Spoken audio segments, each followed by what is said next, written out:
Just about as soon as I knew what the picnic was, I discovered that the written account was neither complete nor correct. And by 2007, I had had enough. I started compiling my own history based solely on direct sources and not anybody's recollections. So why didn't I start writing the book then? Well, I was a new father in a floundering profession, and I wasn't all that experienced as a writer. The time just wasn't right. So what happened that made me start writing the book in 2020? Number one, I met this man, Woody Roberts. That's him on the left, in 2019 through a mutual friend, Eddie Wilson. That's him on the right. Woody and I struck up a friendship.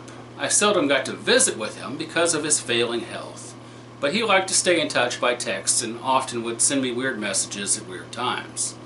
He did tell me about his role in making that first picnic happen, and that he was the man who invented the rumor that Bob Dylan was going to perform at the first picnic. Bob Dylan did not.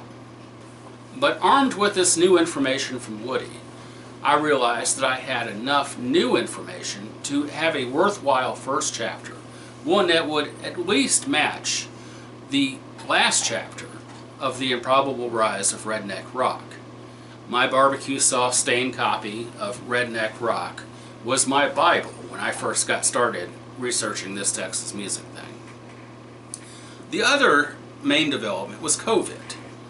When COVID first hit, I realized that I was going to be working from home for a good long while, and I wasn't going to be going anywhere for fun or for work. This was the time. If I had thought this through, I would have realized that this was a great time to be doing phone interviews. A lot of the people that I was calling were older men who had worked their whole lives out in the public arena, setting up shows or performing, working with other folks, and now they were stuck at home with no one to talk to. Sure, there were a lot of people who didn't return my calls or didn't get back in touch with me, but those who did were often very happy to talk about their experiences, often at great length. The first couple of chapters were hard. I had never written anything of this length before. But once I finished up that second chapter on the Gonzales picnic, I knew I had something going.